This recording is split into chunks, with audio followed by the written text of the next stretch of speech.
Secretary Austin, why should American taxpayers fund lectures at the National Defense University that promote socialism as a strategy to combat China? It's the National Defense University is an academic institution, and I don't know of any such lecture. But well, that's surprising because it was widely reported. The National Defense University had Thomas Piketty come, and this was the title of his lecture, Responding to China, the Case for Global Justice and Democratic Socialism. So now that you know that they did this, would you agree that embracing socialism is not an effective strategy to combat China? Well, I certainly don't agree with embracing socialism. So that means... I'm sorry. We're not going to do this. We're not going to let the guy say 4 words and still talk and then cut him off. Well, We're just not. I control the time, Mr. Chairman. Yeah, but you also have to be fair to the witnesses. No, but I got the answer I wanted. I have a follow-up. My follow-up question is if we don't embrace it, then I guess why did the National Defense University put out a statement?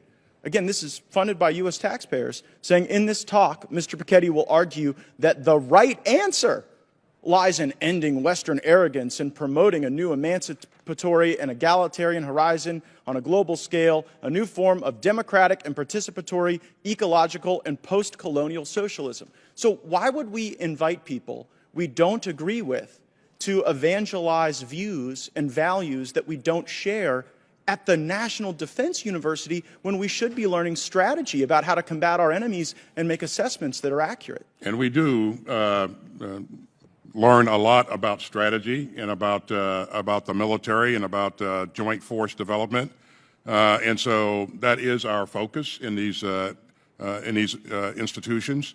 I don't know what the context of this particular or content of this particular speech was. Mr. Secretary, I've shared with you the context. The context wasn't better understand socialism so we can defeat it. The context wasn't learn about it so that we can offer countermeasures. The concept was that it's time for socialism. And the reason I know that's the context is because the lecture was pulled from a book written by Thomas Piketty entitled Time for Socialism. And I just can't help but notice. And so your question was whether or not we... I control the time. Your question You guys was have been whether blowing or not we a lot of embrace calls socialism. lately on The matters answer of is no. strategy, Mr. Secretary. You guys told us that Russia couldn't lose. You told us that the Taliban couldn't immediately win. And so I guess I'm wondering, what in the $773 billion that you're requesting today is going to help you make assessments that are accurate in the face of so many blown calls?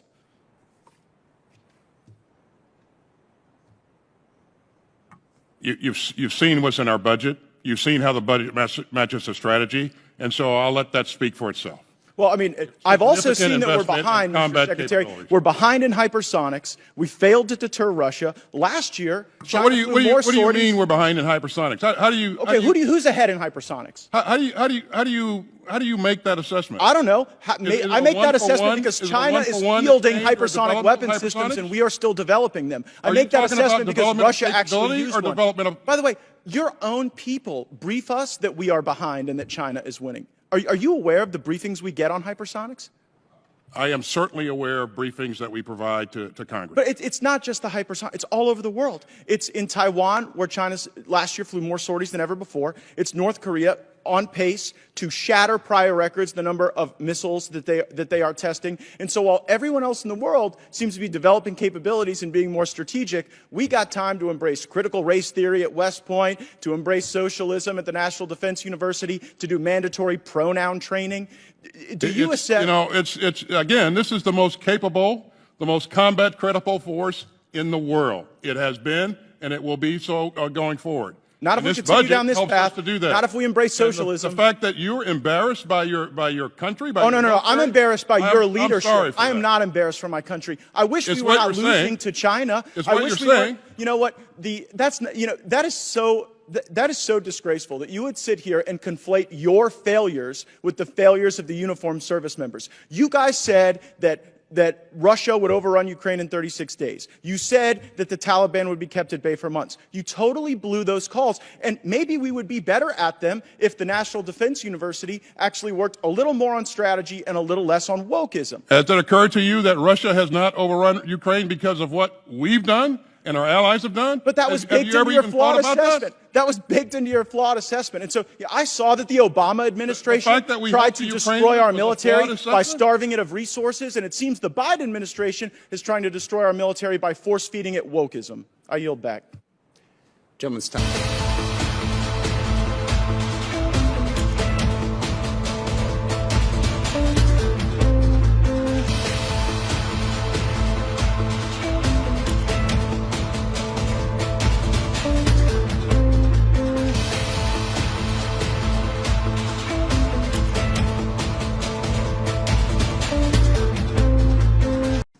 My first unanimous consent request is the ranking member made reference to a Department of Justice whistleblower memo and grossly mischaracterized its content. So I'd ask unanimous consent that I be permitted to read the memo into the record. So ordered. You object to?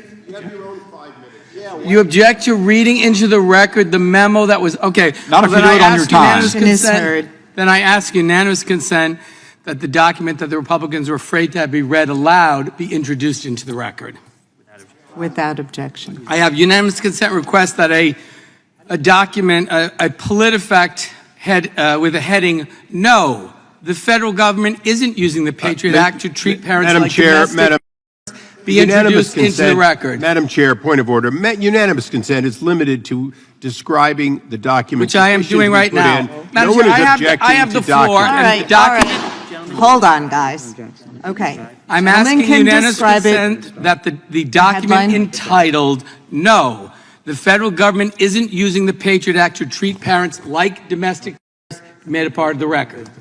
Without objection. I have unanimous consent request that a document entitled "McCarthy's False Claims That Garland Called Parents Terrorists" be made a part of the record. So ordered. Without objection. Document entitled "Attorney General Never Called Concerned Parents Domestic Terrorists" be made a part of the record. Without objection. And finally, a fact check that reads, "Kevin McCarthy keeps repeating false claim that Attorney General called parents terrorists for wanting to attend school board meetings," be made part of the record. Without And I objection. have unanimous consent request that my Republican colleagues read these documents and stop making a false claim. Good luck with that. Ms. The Jackson. gentleman has just impugned our integrity. I would demand that his words be taken down. He is not allowed under the rules to impugn false statements by this side. And as far as PolitiFact and some of those, they couldn't Okay. find the truth with both ends. That's a separate allegation. You know, but I would like the gentlelady's words to be taken I've asked, down. yeah, well, I've asked his gentlelady words to from be taken Texas. down. He No, can't your words to be violate the taken rules down, like Madam Chair. that. Committee will suspend.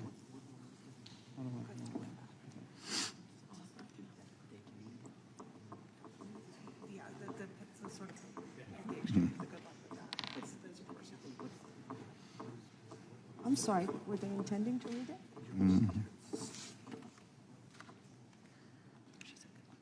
Yes, in response to Mr. Cicilline's comments, the gentlelady said, "Good luck with that." I think that impugns the Republican side. I think that is actually totally inappropriate.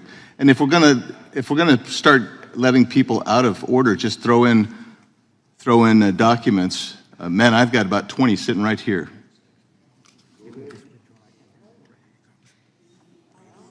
I'll withdraw the comment. Thank you. And now we'd like to recognize Ms. Jackson Lee. Well, we've got to have a ruling on my request that the gentleman's words be taken down. Where he said we made false statements. Madam Chair, Yes, Mr. Raskin. as I understand the gentleman's point, he said that the gentleman from Rhode Island had impugned his false statements, and perhaps the gentleman from Rhode Island would just say he does not impugn his false statements. I don't think Mr. Gohmert made any statements. I think the report were repeating or reporting to this committee the headlines of 5 documents that said those claims are false. Those are what the documents say. I'm not going to change the words of the documents. And I'm not impugning them. I'm simply putting into the record those documents that, in fact, refute the claim. The gentleman said that the ranking member grossly mischaracterized the statements, and It's not a breach of decorum. I think it is an accurate it is. statement. well, it's In my not an opinion, he accurate grossly statement. mischaracterized the contents of the DOJ memo. That's absolutely It appropriate. impugns intention. No, it does not impugn. It doesn't say anything about his intention. You've gotten so used to making statements that are outside the rules of decorum that you don't even recognize when you do. You can't just constantly malign people on this side of the aisle. Madam Chair, are you prepared to rule? Madam Chair.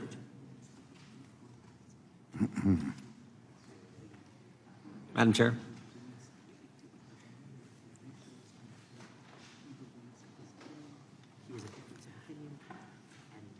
Can the gentleman from Rhode Island rephrase to make clear that this is a difference of opinion with respect to?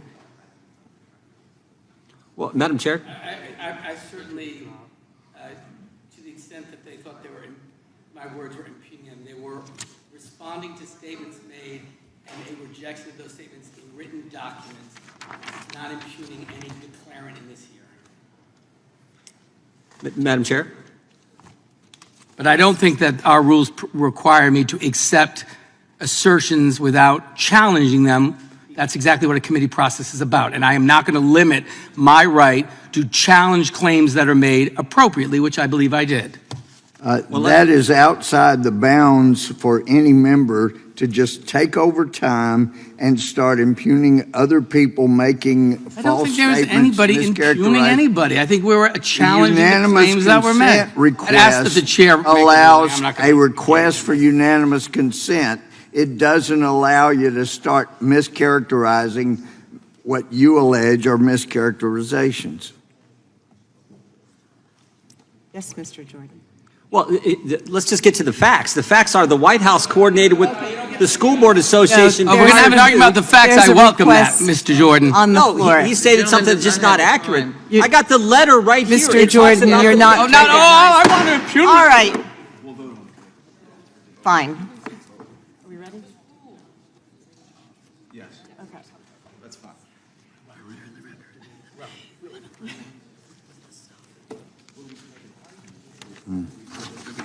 As soon as they rule on this, I will. That's the ruling of the chair. It was not a breach.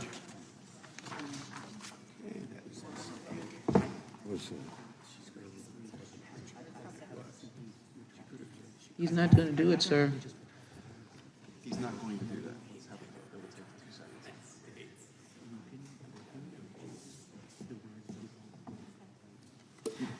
In the opinion of the chair, the words did not impugn the members on the other side. Madam Chair, we going to repeal it, really? Appeal the ruling. Motion to table. Motion table. Right. Okay, we'll get the clerk. The clerk will call the roll. Mr. Nadler, And just so everyone's clear after the exchanges, this is a vote on the motion to table.